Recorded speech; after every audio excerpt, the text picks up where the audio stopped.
Hello everyone. आज हम ग्राम सचिव का पेपर सॉल्व करेंगे 2016 का, और स्पेशल फोकस रहेगा रीजनिंग के क्वेश्चंस पर। वीडियो थोड़ा सा लंबा खींचेगा क्योंकि कई सारे क्वेश्चंस हैं, लेकिन हम अच्छे से करेंगे इनको रिवाइज, क्योंकि अभी ग्राम सचिव का पेपर आने वाला है, तो इसके पॉइंट ऑफ व्यू से ये वीडियो बहुत ज़रूरी है। और अगर आपको वीडियो पसंद आती है, समझ आता है, तो आप वीडियो को लाइक करें, शेयर करें और सब्सक्राइब ज़रूर करें। साथ में बेल आइकन को प्रेस करें ताकि मेरी आने वाली वीडियोस का नोटिफिकेशन आपको मिलता रहे। तो चलिए सॉल्व करते हैं। तो जैसा कि मैंने बताया कि हम रीजनिंग वाले क्वेश्चंस को सॉल्व करेंगे, तो सबसे पहले हैं, तो चलिए सॉल्व करते हैं। Select the related word from the given alternatives. तो ये ऑप्शंस आपके सामने हैं। नीचे दिए गए विकल्पों में से संबंधित शब्द को चुनिए। रेगिस्तान, नखलिस्तान, सागर, और इसमें आपने वही रिलेशन दिखाना है। इस तरह के क्वेश्चंस में ये जो इसमें रिलेशन होता है, जैसे डेजर्ट और ओएसिस, डेजर्ट और ओएसिस में जो रिलेशन है वही ओशियन और इनमें से एक के बीच में वही रिलेशन होगा।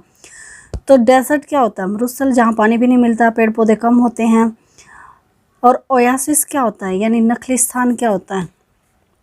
नखलिस्तान वो होती है रेगिस्तान के बीच में, वो ऐसी जगह होती है जहाँ पे पेड़ पौधे, पानी सब कुछ मिलता है। एक ऐसी जगह मरुस्थल के बीच में जो हरी भरी होती है। उसी तरह ओशियन क्या होता है? जहाँ पानी ही पानी है, जहाँ कोई पेड़ पौधा या जो है भूमि नहीं है, स्थल भाग नहीं है। तो अगर ओशियन के बीच में ऐसा कोई मिलता है तो उसको आइलैंड बोलते हैं। आइलैंड कौन सी जगह है? ओशियन के बीच में वो जगह है जहाँ पे स्थल भाग है, लैंड एरिया है, पेड़ पौधे हैं और रहने योग्य होता है। तो ओशियन और आइलैंड के बीच में वही रिलेशन है जो डेजर्ट और ओएसिस के बीच में। इट मीन्स डेजर्ट में जो काम ओएसिस करता है वही काम ओशियन में किसका है? आइलैंड का। इसको हम आइलैंड बोलेंगे, द्वीप जिसको कहते हैं। नेक्स्ट क्वेश्चन चलते हैं।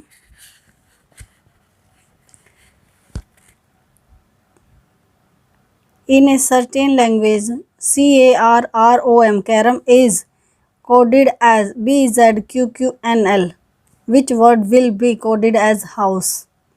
एक लैंग्वेज है, कोई भी लैंग्वेज हो सकती है, उसमें कैरम को इस तरह से लिखा जाता है। तो इसने कहा कि फिर उसको हाउस को उस लैंग्वेज में कैसे लिखेंगे। तो यहाँ पे सबसे पहले हम लिख लेते हैं, यहीं कर लेते हैं इस क्वेश्चन को सॉल्व, या फिर नया पेज ले लेंगे। इस क्वेश्चन को यहाँ कर लेते हैं सॉल्व। तो ये क्या कहता है, आगे कर लेते हैं इसको। कैरम CARROM, और इसको लिखा कैसे गया है? BZQQNL।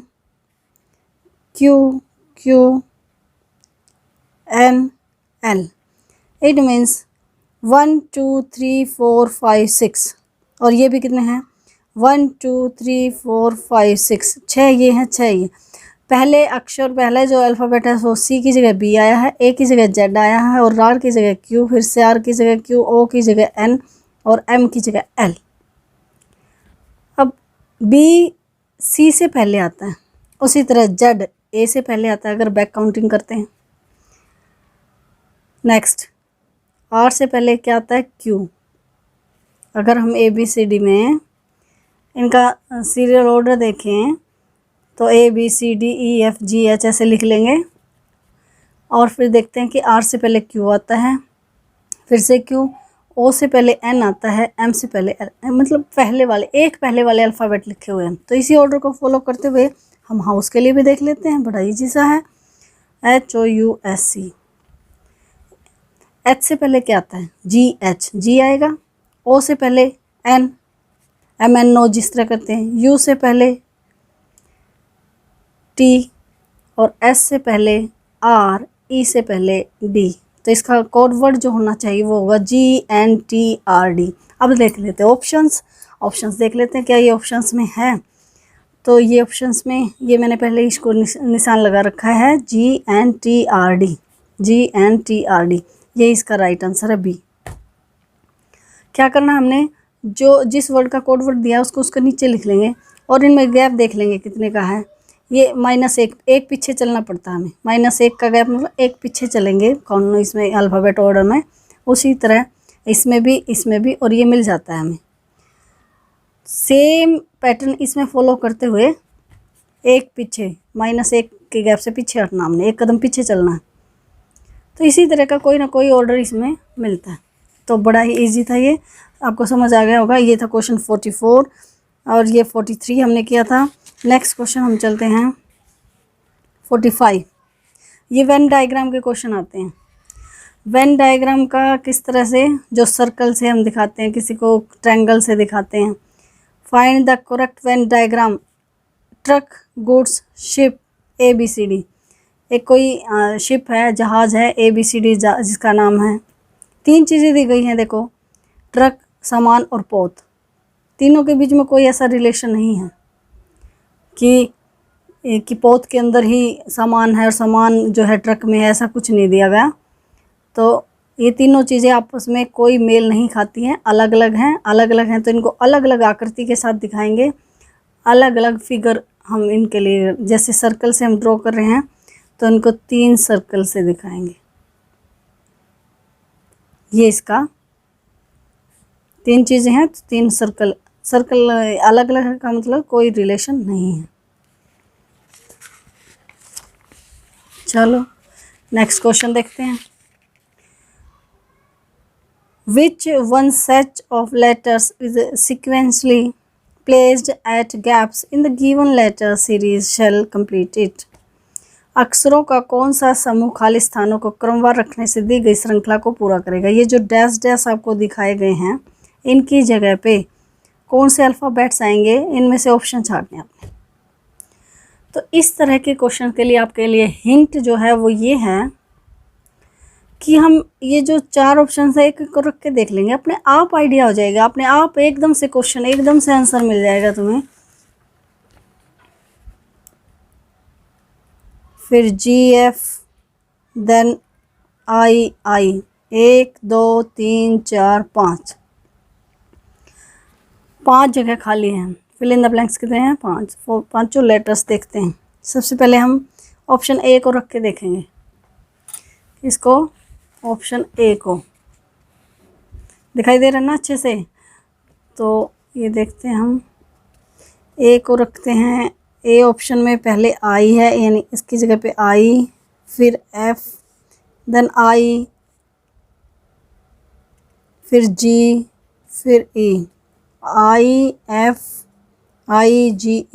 क्या पैटर्न बनता है? GF पैटर्न देखो क्या बनेगा, GFEI, IGFE, III, FEIG। कोई निश्चित सीरीज़ या निश्चित जो श्रृंखला है वो बनती हुई नहीं दिखती है। नेक्स्ट ट्राई करते हैं। नेक्स्ट में इसकी जगह रखा हुआ E, फिर I, फिर F, फिर G, फिर I। अब इसको पढ़ो, GFE, IGI, EIIF, FEIG। यहाँ भी हमें कोई पैटर्न बनता हुआ नहीं दिखता है। नेक्स्ट क्वेश्चन चलते हैं। अब तीसरे पैटर्न पे चलते हैं। FIGIE, FIGIE। अब इसको पढ़ो, क्या बनेगा? GFEF, IGI, EIG, FEII। नहीं, कुछ इसमें एक जैसा सा नहीं लग रहा है। तीसरा फोर्थ को रख के देखते हैं। GFEII, GFEII, ये बनेगा। तो ये निश्चित एक पैटर्न बनता है, क्योंकि मैंने इसको पहले रख के देखा हुआ है।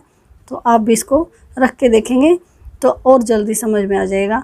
ये रखने से बिल्कुल भी कोई भी पैटर्न नहीं बन रहा था, ना ही दूसरा ऑप्शन रखने से पैटर्न बन रहा था। चौथा ऑप्शन रखने से ये एक निश्चित पैटर्न बनता है। तो हमारा आंसर यही होगा, और ये है हमारा इसमें कौन सा? फोर्थ वाला option. From the given Alternative, select the word which cannot be formed using the letters of the given words which can formed using the letters of the given word। निम्नलिखित विकल्पों में से वह चुनिए जो दिए गए शब्द के अक्षरों का प्रयोग करके नहीं बनाया जा सकता। तो देखिए ARSON, इसमें ARSON सारे अल्फ़ाबेट्स हैं। ये A है, ये R है, ये S है, O है, N है। ऐसे ही इसमें बोन्स BONES सारे अक्षर इसमें हैं, आपके सारे अल्फ़ाबेट्स हैं। नोबल NOBLE, NO, ये N है, ये O है, ये B है, ये LE है। ब्रेन BRAIN, I अल्फ़ाबेट इसमें नहीं है। कौन सा अल्फ़ाबेट? I, REASONAB। तो ये जो शब्द है ये लेटर्स यूज़ करके नहीं इन अक्षरों को यूज़ करके नहीं बना सकते। तो हमारा आंसर रहेगा ये। क्वेश्चन है, introducing a man, a woman said that he is only son of my mother's mother, how is woman related to the man. एक औरत है जो एक आदमी की ओर इशारा करते हुए कहते हैं कि ये मेरी माता की माता का एकमात्र पुत्र है। तो उस औरत का उस आदमी की क्या लगती है, वह औरत जो उस आदमी की क्या लगती है। तो इसमें हम मान लेते हैं, जैसे जो वो औरत है, जैसे हम लगा लेते हैं कि वो मैं हूँ। अगर आप कोई औरत है तो आप अपने आप को मान सकते हैं, या किसी को भी मान लो ये औरत है और ये है वो आदमी। तो ये आदमी जो है ये only son of my mother's mother, इसकी जो मदर है और उसकी जो मदर है, मैं ऊपर इसलिए लिख रही हूँ क्योंकि ये जनरेशन गैप दिखाता है। ये इसकी मदर, ये इसकी मदर, और ये इसका इकलौता सन है। इकलौता सन है तो ये इसकी डॉटर है। तो इसके और इसके बीच में क्या रिलेशन होगा? भाई बहन का। इसका सिस्टर ब्रदर का, सिस्टर ब्रदर का हो गया। ये इसकी सिस्टर की बेटी, और तो इसमें और इसमें क्या हुआ? मामा भांजी का रिलेशन है इनमें। किसका? मामा भांजी का। ये मामा है, ये भांजी है। तो भांजी भतीजी सबको नीस बोलते हैं इंग्लिश में। तो इसका आंसर रहेगा डी। हालांकि हिंदी में भांजी का ऑप्शन नहीं दिया है। भांजी का ऑप्शन नहीं दिया है, लेकिन भांजी आएगा, नीस भांजी। तो ये शब्द है।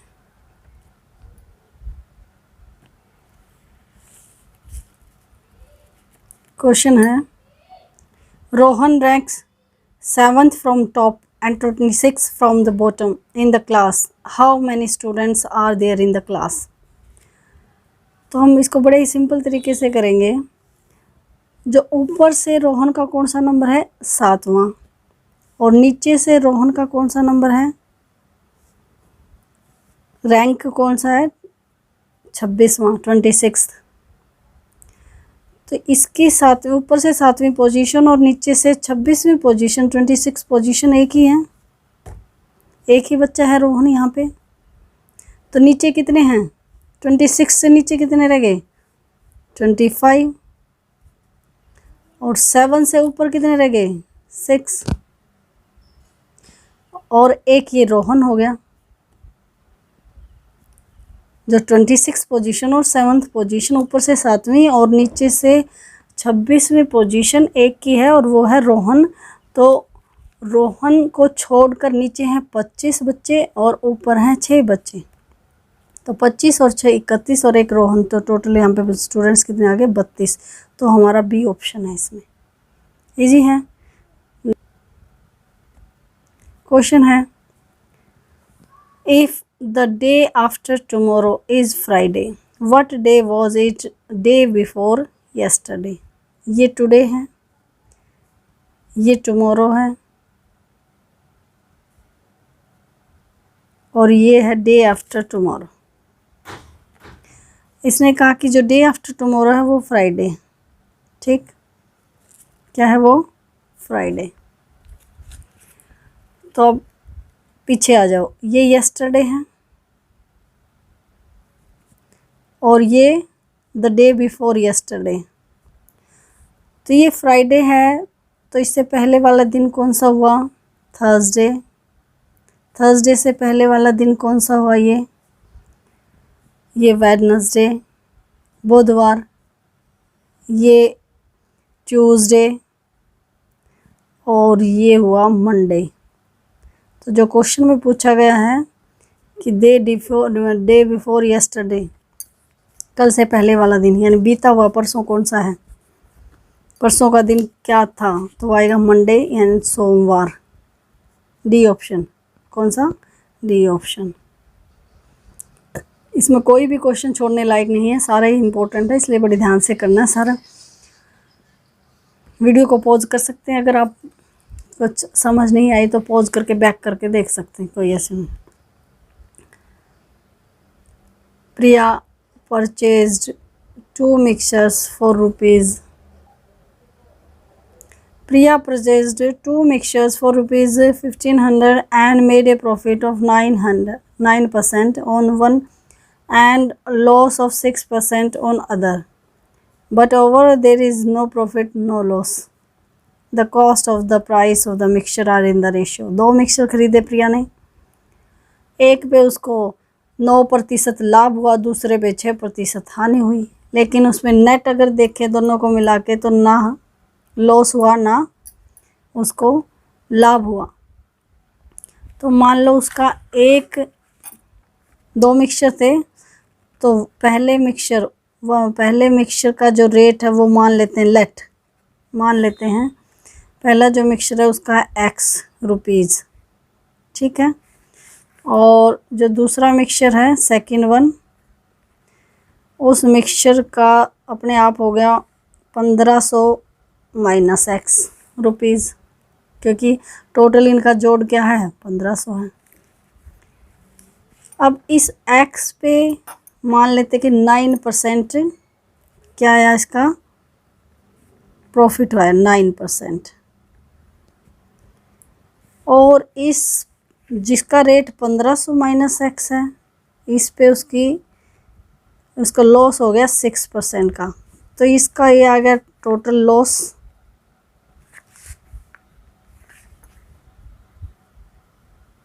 और ये आ गया इसका टोटल गेन, प्रॉफिट। अब उसको लास्ट में जाके ना हानि होती है ना लाभ होता है, तो ये दोनों बराबर हैं, इक्वल रख देंगे। तो ये आ गया 9x/100 और ये आ जाता है 1500 माइनस X इंटू 6/100। 6/100 को इधर ले आओ, X को उधर ले जाओ, तो ये 9/100 और ये हो जाएगा इधर आके 100/6। ये तो आता ही है सबको करना, जो डिवीज़न में है वो मल्टीप्लाई में हो जाएगा और जो मल्टीप्लाई में वो डिवीज़न। 1500 माइनस X बटे में X, क्लियर है? 100 से 100 6 है ये, तो 9/6 और इसको यहाँ ऐसे कर लेते हैं 1500 बटे में X माइनस 1 को इधर ले आओ, 1 को इधर ले आएंगे, तो ये जाएगा 9/6 प्लस 1 इक्वल टू 1500/X। और ये हो जाएगा हमारा, इसका एलसीएम ले लेंगे, 9 और 6 15/6 और 1500 बटे में X को उधर ले जाओ, तो ये आ जाएगा X इज इक्वल टू 1500 बटे में 15 गुना में 6, 15 से 15 कैंसिल और आ गया 600 रुपये। 600 रुपये क्या आया? 600 X की वैल्यू। X हमने क्या मान लिया था? X हमने मान लिया था एक मिक्सचर का रेट। अगर एक मिक्सचर का रेट हमें पता लगा तो हम 15 माइनस X करके 1500 में से 600 घटा लेंगे, कितना आया? 900 आ गया हमारा दूसरे मिक्सचर का रेट। ये पहले मिक्सचर का रेट, ये दूसरे मिक्सचर का रेट। और इसको हम यहाँ पे अपने आंसर को देख भी वेरीफाई भी कर सकते हैं। कैसे, लॉस और गेन इनका ये बराबर आना चाहिए। तो 600 हमारा पहला रेट आया, पहले मिक्सचर का रेट आया। इस पर हम गेन देख लेते हैं। 600 गुना में 9% कितना आता है, 9 छिक्का 54। इसी तरह इस पे जो लॉस आएगा वो कितना आएगा, 900 गुना में 6%। 0 से 0 कैसे, 9 छिक्का 54, 54 इसका लॉस है 54। तो आंसर आता है हमारा, रेशियो बतानी है, रेट नहीं बताना। तो रेशियो आ गई 600:900। तो ये कट जाएगा 6:9। ये फिर से कट जाएगा 2, 3 2 जा 6, 3 3 जा 9। और ये रेशियो आ गई 2:3, 2:3। और ऑप्शन है ये वाला B option, B is the right answer. इसी तरह आगे चलते हैं। नेक्स्ट क्वेश्चन है, X sells it TV to Y at the gain of 10% and again Y sells it to Z a loss of 10%. If Z pays ₹9900 to Y, then the cost price of the TV for the X. अब देखिए, ये थोड़ा सा आपको complicated लग रहा है लेकिन इजी है। X जो अपना टीवी है वो Y को बेच देता है और Y जो है अपना Z को बेच देता है। और Z जो पे करता है, Z का जो CP है वो है कितना, 9900 रुपये। 9900 रुपये, यानी जेड जो पैसे देता है वाई को वो 9900 रुपये है। तो 9900 जो रुपये जो इसका सीपी है वो इसका एसपी है, सेलिंग प्राइस। अब अगर ये कितने पे बेचता है इसको, 10% हानि पर, 10% हानि पर। जो वाई का जो एसपी है, सेलिंग प्राइस है, अगर 99, एक्स इसको 10% प्रॉफिट पे देता है, वाई इसको 10% लॉस पे देता है। तो यहाँ हम लिख लेते हैं 10% लॉस और यहाँ 10% प्रॉफिट। तो इसने जो जेड ने 9900 रुपये दे के ख़रीदा टीवी, तो उसमें अगर हम ये लॉस मिला दें 10% का तो इसका सीपी निकल जाएगा। तो वाई का अगर हमें सीपी निकालना है तो इसका जो एसपी था जेड का, उसमें इसका जो हानि प्रतिशत है वो मिला लेते हैं। हानि प्रतिशत कितना है, 10%। कितने का, इसके सीपी का। इसका क्योंकि हानि प्रतिशत और लाभ प्रतिशत ये हमेशा सीपी पे लगते हैं, ये ध्यान रखना, सीपी पे निकालते हैं। तो सीपी हम यहाँ लिख लेते हैं। तो सीपी किसका, ये वाई के लिए, यहाँ ब्रैकेट में कर लो सीपी वाई के लिए, ये भी सीपी वाई के लिए निकाल रहे हैं हम। तो ये आ जाएगा 9900 प्लस 1/10 और ये सीपी को एक साइड कर लो। सीपी मीन्स कॉस्ट प्राइस, तो ये प्लस में है, यहाँ के minus, CP minus CP by 10 is equal to 9900। और इसको आगे सॉल्व करो तो ये आ जाएगा 10 में से 1 सीपी का 9/10 सीपी, 9900। आप यहाँ पे एक्स भी लग सकते हो इसकी जगह पे, क्योंकि एक्स वाई इनके नाम दिए गए हैं तो मैंने एक्स और वाई नहीं लिखा है। सीपी फॉर वाई या वाई कॉमन यहाँ इसमें ब्रैकेट में ले सकते हो ताकि कंफ्यूजन ना हो। वाई के लिए सीपी निकल के आएगा ये, तो इसको इधर ले जाओ। सीपी जो आया वो आया 9900 गुणा में 10/9। तो 9 से ये 1100 पे गया, कट गया। 1100 गुणा 10 आ गया 11,000। कितना, 11,000। 11,000 ये आया वाई का जो कॉस्ट प्राइस है। वाई ने जितने में टीवी ख़रीदा है, वाई ने जितने में टीवी ख़रीदा। अब हम एक्स का निकालते हैं। किसका, एक्स का। अब जो वाई का जो 11,000 सीपी है वो इसका एसपी है, वो इसका क्या है, एक्स के लिए वही सेलिंग प्राइस है। उतने में इसने, जितने में इसने बेचा उतने में तो वाई ने ख़रीदा है। वाई का जो कॉस्ट प्राइस है वही इसका सेलिंग प्राइस है। तो इसको सेलिंग प्राइस इतने पे 11,000 पे बेच के कितने का प्रॉफिट हुआ? 10% का। तो अगर ये 10% इसमें से निकाल दें तो इसका कॉस्ट प्राइस आ जाएगा। तो सीपी अगर एक्स के लिए निकालना है हमने, तो इसका जो सेलिंग प्राइस है 11,000, उसमें से हमें इसका 10% जो लाभ प्रतिशत है वो निकालना पड़ेगा। तो 10% कितने का? इसके सीपी का। मैंने अभी बताया कि लाभ प्रतिशत और हानि प्रतिशत ये क्या है? सीपी पे लगते हैं। सीपी किसका है? ये एक्स का है, ये भी एक्स का है। ब्रैकेट में कर लो एक्स के लिए सीपी, इधर ले आओ इसको, तो ये प्लस में आ जाएगा सीपी माइनस सीपी और बाई 10 आ गए 11,000। अब इसको ये आ जाएगा 10, इधर एलसीएम लेना आता ही है, तो ये आ जाएगा 10 माइनस 1 9। ये माइनस में था तो यहाँ आके ये प्लस में हो जाएगा, तो ये आ जाएगा 10 + 1 11 बाई 10 सीपी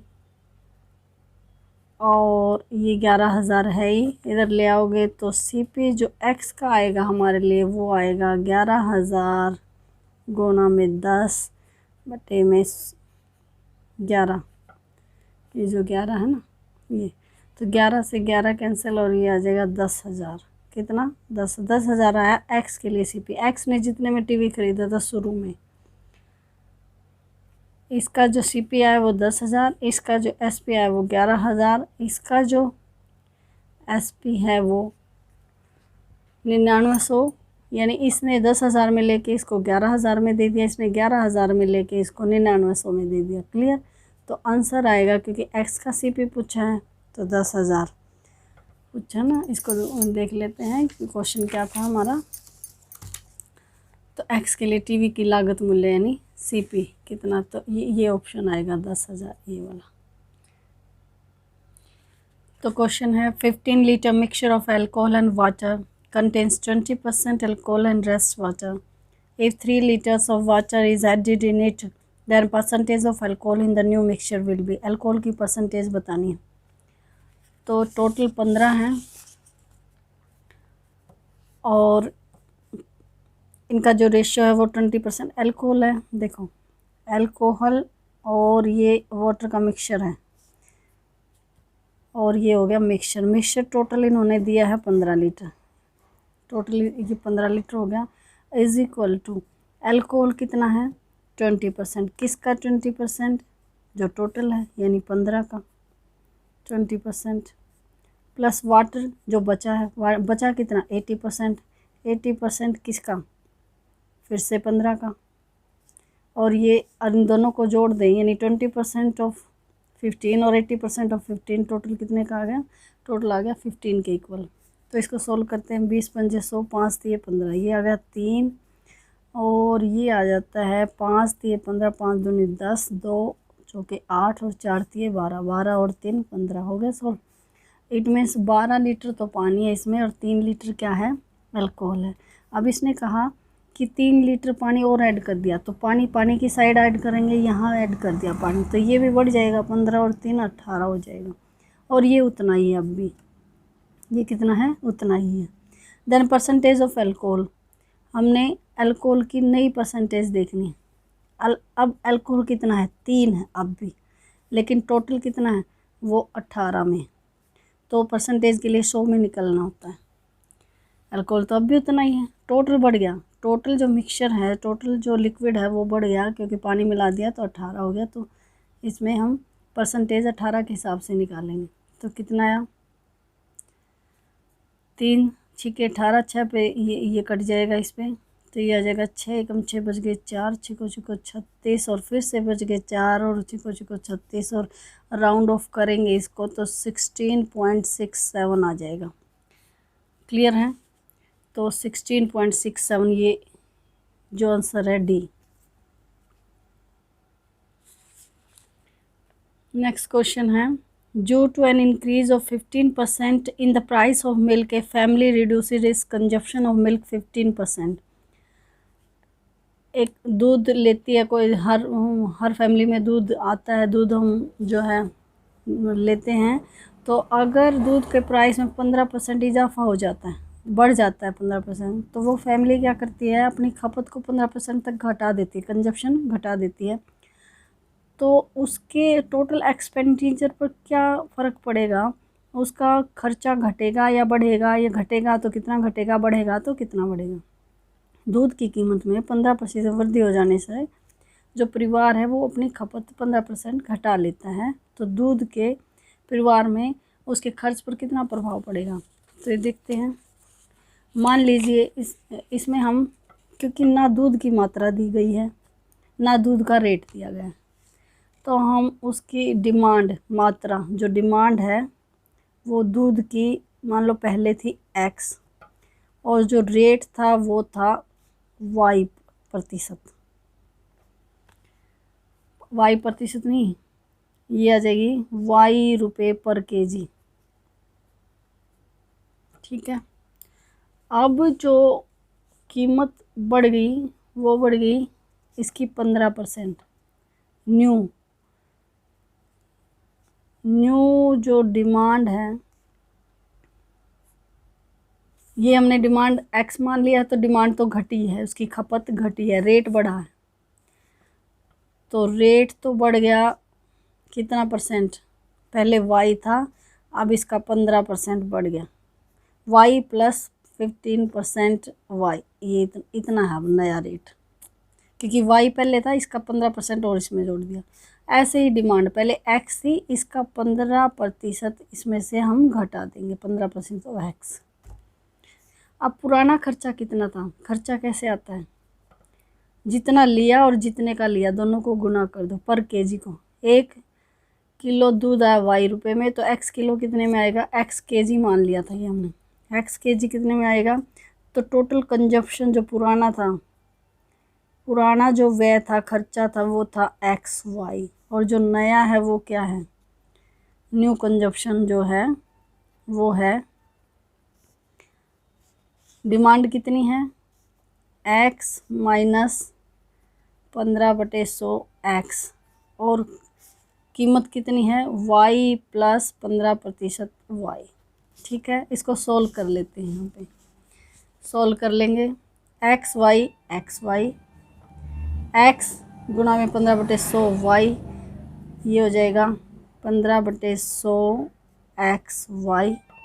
अब इसकी और इसकी गुणा कर लेंगे, तो ये हो जाएगा माइनस 15/100 xy, इसकी और इसकी ये हो जाएगा माइनस प्लस माइनस, और हो जाएगा 15/100 गुणा में 15/100 xy। क्लियर है।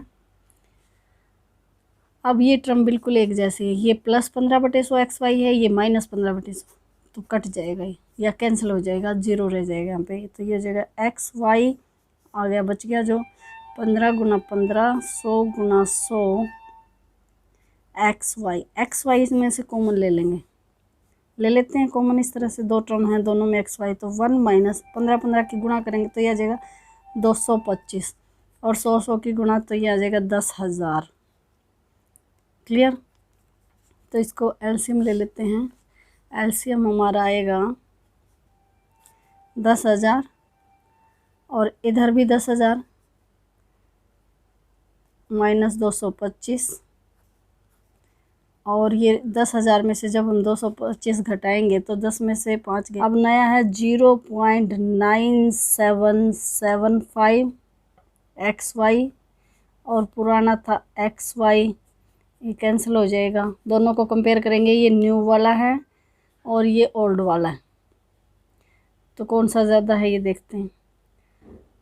तो नया हमारा, अगर ये 1 है तो ये है नया वाला आ गया, ये रेशो आ गया हमारी 0.9775:1, यानी पहले वाला 1 था तो अब 0.97 घटा है। कितना घटा है देख लेते हैं, पहले 1 था अब 0.9775 है, तो 1 माइनस 0.97, तो ये घटाएंगे हम, अगर नहीं तो ये कमी आई है, कितने की कमी आई है 0.0225 ये आई है। जब हम इसको 1 मान लेते हैं, xy 1 था, अब प्रतिशत में निकालना है तो 100 से गुना कर दो, तो ये आ जाएगी 2.25%, 2.25%। और इसमें ऑप्शंस हैं, तो हमारा ऑप्शन रहेगा ये 2 कमी आई है खपत में। समझ आ गया? दोबारा से एक बार देख लो। हम पहले की वाली डिमांड मान लेते हैं x kg है, x किलोग्राम है। नई वाली मान लेंगे, नई वाली अपने आप हो जाएगी जैसा कि बताया है। x में से इसका 15% घटा देंगे, ये नई, क्योंकि खपत कम होगी। रेट पहले y रुपये पर केजी था, अब कितना है? इससे ज़्यादा। कितना ज़्यादा? y प्लस 15% y, इतने रुपए का है।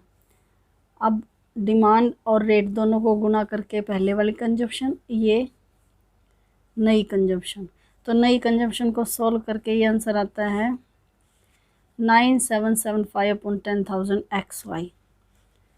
अब दोनों को जो है कंपेयर करेंगे, ऊपर नई वाली लिखेंगे, नीचे पुरानी वाली, तो XY से XY कैंसिल, और ये जो आ जाएगा आंसर, रेशियो आ जाएगी 0.9775। मतलब पहले अगर 1 थी तो अब कितनी है खपत? 0.97, तो घटी है खपत। लेकिन कितना घटी है वो 1 में से माइनस करके निकाल लेंगे। 1 में से माइनस करके निकाला। अब इसका प्रतिशत बताना, टोटल कमी नहीं बतानी, प्रतिशत बताना, तो 100 से गुना कर दिया, 2.25%। तो नेक्स्ट है find the value of 10 plus bracket 25 plus 121 bracket solve. तो इसका जो है सॉल्यूशन करना है, सॉल्व करना है इसको। ये आसान सा है, इस पे मैं टाइम नहीं लगाऊंगी क्योंकि वीडियो ज़्यादा लंबा हो जाएगा। तो नेक्स्ट क्वेश्चन हम देखते हैं, ये कर सकते हो तुम बड़ी आराम से। तो नेक्स्ट क्वेश्चन है, a group of 18 man and 12 women can do a piece of work in 18 days. 18 आदमी हैं और 12 औरत हैं, मिल के काम को 18 दिन में ख़त्म करते हैं। एक काम है कोई भी। A women takes twice as much as man to do work. जो औरत टाइम लेती है वो आदमी द्वारा लिए गए समय का 2 गुना होता है। How many days will 8 man. 8 आदमी इसी काम को, सेम वर्क को कितने दिन में करेंगे? तो इस तरह के क्वेश्चंस में ये मैन एंड वर्क के क्वेश्चन होते हैं। तो हम मान लेते हैं कि जो एक आदमी है, 1 man can do this work, इस वर्क को x डेज में ख़त्म कर लेगा। मान लिया x डेज का टाइम लिया, तो वुमेन कितना टाइम लेगी इसी काम को ख़त्म करने में? 2x डेज का। क्लियर है? क्योंकि डबल टाइम ले रही है। अब एक आदमी जो है x डेज में ख़त्म करता है, तो एक दिन का कार्य आदमी का 1 डे वर्क कितना हो जाएगा by man is equal to 1/x। क्योंकि वर्क निकालना है तो समय का उल्टा होता है। वो एक आदमी द्वारा x डेज में काम ख़त्म होता है, तो उसी आदमी का एक दिन का काम 1/x। 18 दिन का काम कितना हो जाएगा? 18 डे, क्योंकि 18 दिन लेना, 18 डे में वो काम करेगा 18 इंटू 1/x, क्योंकि एक दिन में इतना कर रहा था। अब 18 आदमी इसी काम को कितने में करेंगे? जाहिर सी बात है, एक आदमी 18 दिन में 18 गुना x काम कर रहा है, तो ये कुछ ज़्यादा ही काम करेंगे। कितना ज़्यादा करेंगे? 18 से और गुना कर देंगे, 18 गुना 18 बटे में x। तो ये तो हो गया 18 आदमियों का 18 दिन का काम। ठीक, अब औरत का निकाल लेते हैं बिल्कुल इसी तरह से। औरत का एक दिन का काम है 2x, तो 1 डे वर्क हो जाएगा, 1 डे वर्क बाय वुमेन, एक वुमेन का एक दिन का काम 1/2x। अब 18 दिन का काम, क्योंकि 18 दिन काम कर रही है औरत भी, उसी वुमेन का 18 दिन का काम 18 बटे में 2x। और औरत कितनी लग रही है? टोटल 12। तो ये हो गया 12 औरतों का काम, 18 दिन जो लगी रही है, 18 दिन लग के 12 औरतों ने कितना काम किया? 18 गुना 12, 2x।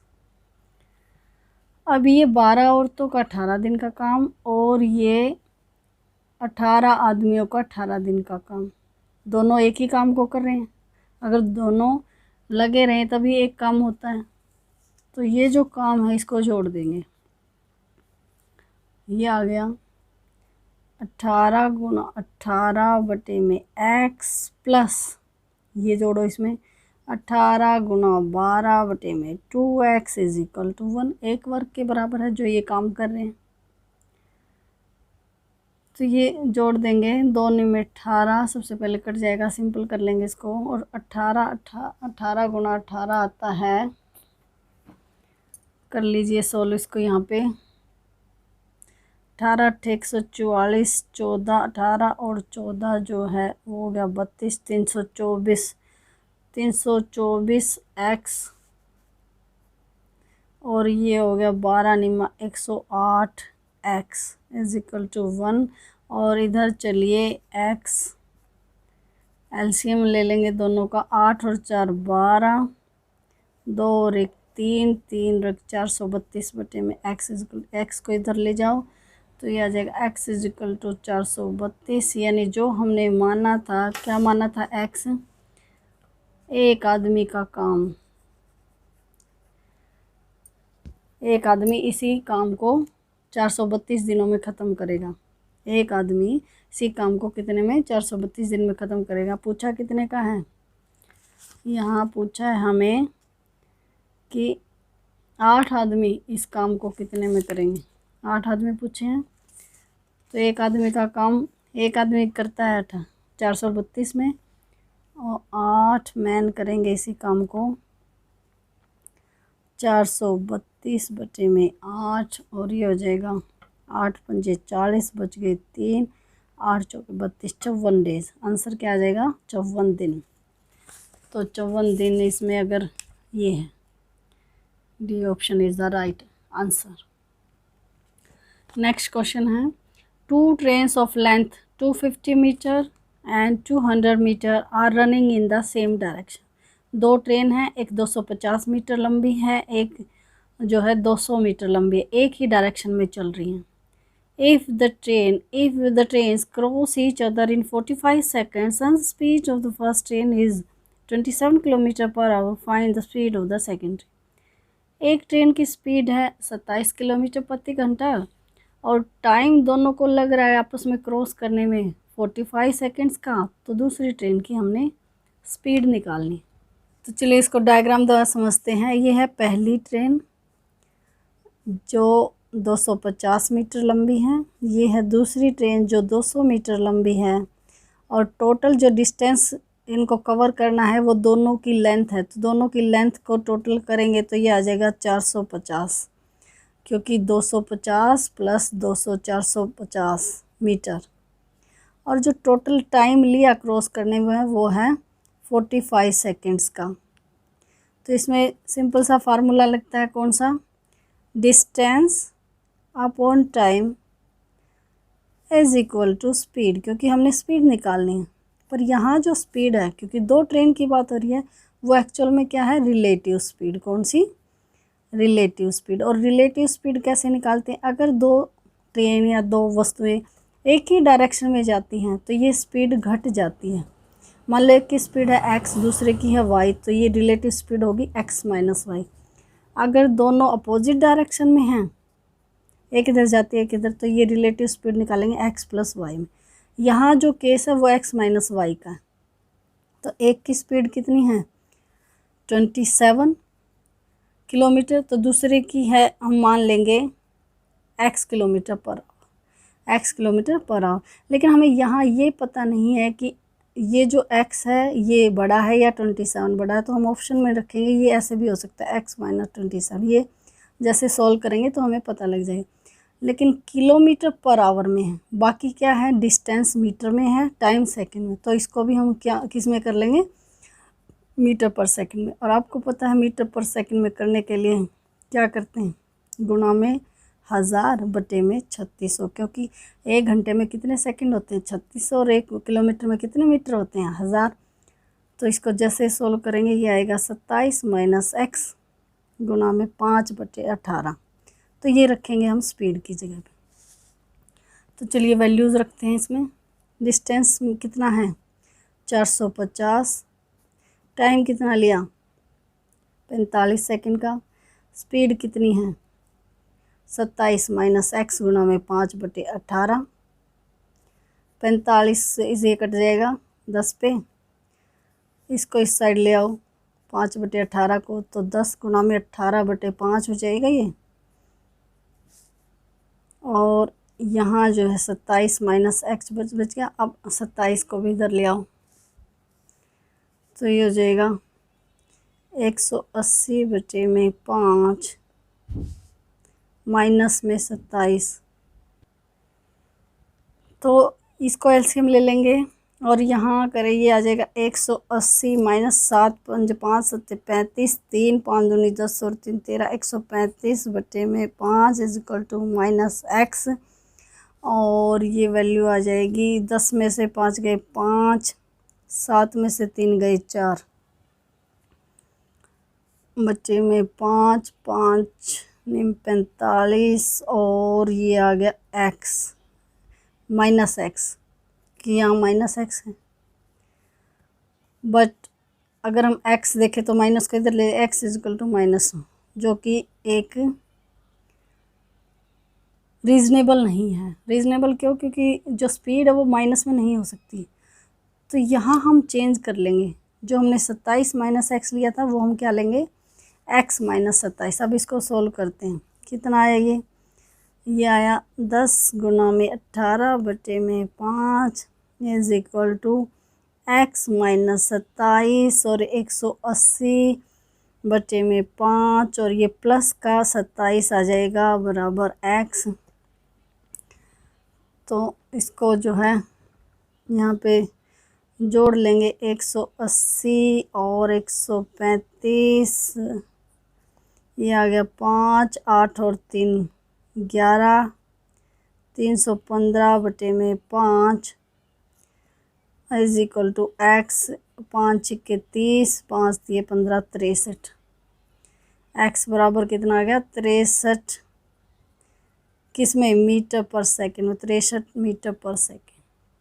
ठीक है, तो ये हमारा आंसर है 63। इसमें देख लेते हैं 63 है क्या नहीं है। ये रहा 63 किलोमीटर प्रति घंटा, 54 किलोमीटर प्रति घंटा, 36 किलोमीटर प्रति घंटा। तो इसका आंसर आता है 63 मीटर पर सेकंड, क्योंकि हमने यहाँ मीटर पर सेकंड में इसको बदल लिया था। तो यहाँ पे जैसा कि आप देख पा रहे हो कोई भी मीटर पर सेकंड में नहीं है। अगर हम इस 63 मीटर पर सेकंड को किलोमीटर प्रति घंटा में आते हैं तो इसमें से कोई भी जवाब नहीं रहता। इसका मतलब यहाँ मिस्टेक है। आंसर आना चाहिए हमारा 63 मीटर पर सेकंड। और आप, मैंने भी ये जो 2-3 बार सॉल्व किया है, आप भी इसको करके देख सकते हो। और अगर आपका आंसर अलग आता है तो आप मुझे कमेंट बॉक्स में बता सकते हो। ₹7500 is borrowed at a compound interest of at the rate of 2% for the first year, 4% for the second year and 5% for the third year. The amount paid after 3 years. तो यहाँ पे compound interest दिया है। Simple interest और compound interest अलग होते हैं, आपको पता ही है। तो यहाँ हम कंपाउंड इंटरेस्ट से सोल्व करेंगे इसको। इसने कहा कि 3 अलग अलग साल के लिए अलग अलग रेट है इंटरेस्ट की। तो इसके लिए फार्मूला है टोटल, अगर हमने निकालना है तीसरे साल कितना आएगा ब्याज प्लस मूल, तो ये आ जाएगा total is equal to P into 1 plus R1/100, 1 plus R2/100, 1 plus R3/100 dash dash, कितने भी साल के लिए है। तो ये जैसे पहले साल के रेट R1 है, दूसरे साल के लिए रेट R2 है, तीसरे साल के लिए R3 है। तो 3 सालों बाद कितना पैसा मिलेगा वो यहाँ हम निकाल लेंगे। टोटल मनी या जो इसको मिश्र धन बोलते हैं वो कितना हुआ। तो ये P कितना है प्रिंसिपल, जो मूलधन ब्याज पर दिया था वो था 7500 रुपये। तो इसकी किस रेट पर दिया था, किस दर पर दिया था, ब्याज कितना लगा 2%, तो यहाँ पे 2% आ जाएगा 1 साल के लिए, तो यहाँ पे 1। वैसे ही दूसरे साल कितने रेट पर दिया 4% पे, तो यहाँ आ जाएगा 4/100। तीसरे साल उसने दिया 5% पर, तो यहाँ आ जाएगा 1 + 5/100। ठीक है, इसको सोल्व कर लेते हैं। तो ये हो गया, इसको एलसीएम लेके सोल्व कर लेंगे। ये हो गया 102/100, ये हो गया 104/100, और ये हो गया 105/100। जो कट रहा है उसको काट देते हैं। 0 से 0 कैंसिल हो गई। 25 × 75, 25 × 100, ये भी दोनों कट जाएंगे। 20 × 5 100 और 21 × 5 105, और जो है ये 2 दूनी 4, 2 × 5 10, 2 दूनी 4, 2 पे फिर से ये 51 पे कट जाएगा। तो ऊपर जो हमारा आता है वो आता है यहाँ पे 20 आएगा, और यहाँ फिर से 10 पे और ये 26 पे, तो ये आ गया 3, ये 51, क्या बचा हमारा 3 51, फिर 26 × 21, क्या क्या आ गया 3 × 51 × 26 × 21। तो हम इनकी गुना कर लेंगे। 51, ये हो गया 3 3 5 153 × 546। 21 और 26 की जब गुना करेंगे तो वो हमारा आएगा 546, और 546 की और इसकी करेंगे तो ये आएगा 5300, 8353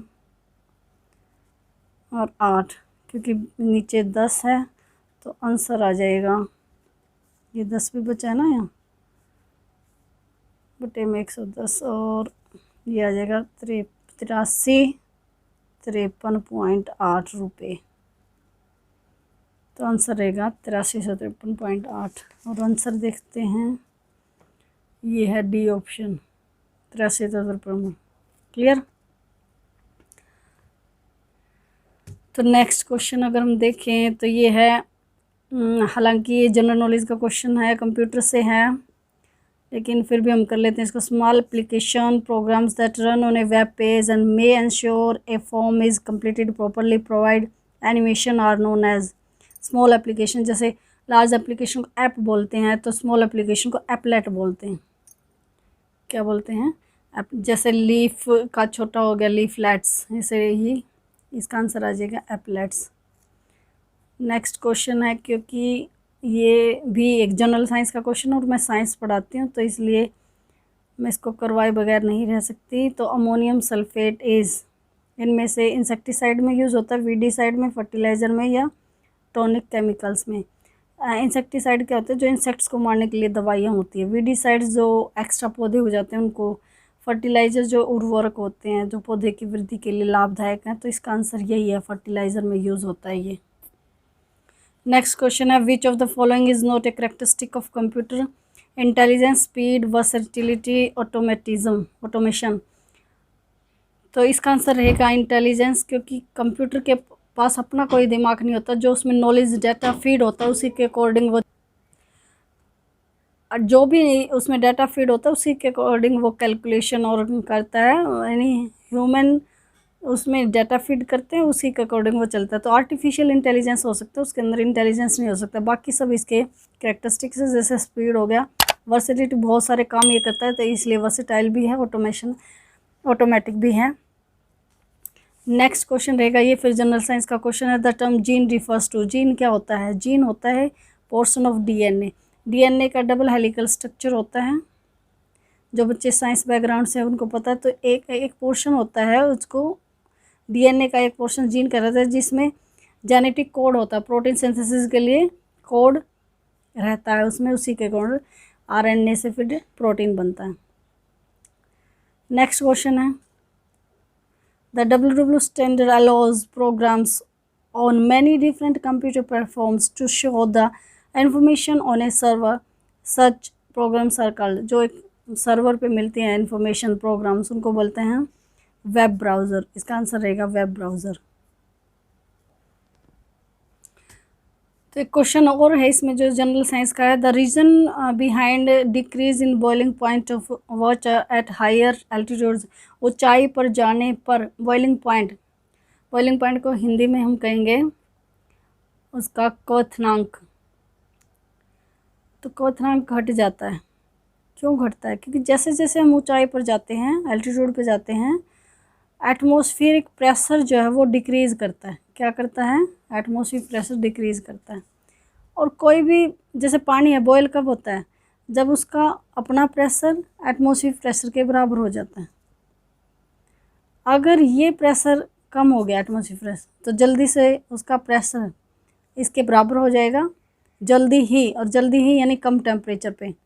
और जिस टेम्परेचर पे, बॉइलिंग पॉइंट की डेफिनेशन अगर हम देखें, that temperature at which it's pressure, internal pressure becomes it's atmospheric pressure is called boiling point. तो वो जल्दी ही बॉयल करने लगता है, लेकिन खाना देर से पकता है क्योंकि बॉयल करके सारा पानी उठ जाता है उसमें। तो इसका आंसर रहेगा हाई एल्टीट्यूड में लो एटमॉस्फेरिक प्रेशर के कारण।